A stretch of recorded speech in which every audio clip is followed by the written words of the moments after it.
शाळेत विद्यार्थ्यांसाठी उपयुक्त वस्तूंचे वाटप व स्नेहभोजन कार्यक्रम संपन्न. स्थानिक शाळेत विद्यार्थ्यांसाठी विशेष कार्यक्रमाचे आयोजन करण्यात आले होते. यावेळी विद्यार्थ्यांना शालेय उपयोगांची वस्तूंचे वाटप करण्यात आले, तसेच स्नेहभोजनाचा आनंदही देण्यात आला.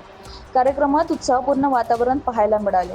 कार्यक्रमाचे प्रमुख पाहुणे व शाळेच्या मुख्याध्यापिका मंजू वानखडे यांनी विद्यार्थ्यांना पुढील शैक्षणिक प्रगतीसाठी तसेच उज्ज्वल भविष्यासाठी मनपूर्वक शुभेच्छा दिल्या. त्यांनी विद्यार्थ्यांना मेहनत, शिस्त आणि सातत्य यांचे महत्त्व पटवून दिले. या कार्यक्रमाचे खास आकर्षण म्हणजे इयत्ता 7वीच्या विद्यार्थ्यांनी तयार केलेले सेल्फ पॉइंट आणि graduation hot. Chaitali Tombre madam यांच्या मार्गदर्शनाखाली विद्यार्थ्यांनी सर्जनशीलता दाखवत सुंदर सजावट केली, ज्यामुळे कार्यक्रमाला विशेष रंगत आली. कार्यक्रम यशस्वी करण्यासाठी वर्ग शिक्षक Vaishali Mahajan madam, Shrutika Shingane madam, Rahim sir, Preeti Bhokare madam, Khandare sir, Vaishali Kene, Sneha Thakur आणि गौरव परनकर यांनी मोलांचे योगदान दिले. हा कार्यक्रम विद्यार्थ्यांसाठी आनंददायी व प्रेरणादायी ठरला.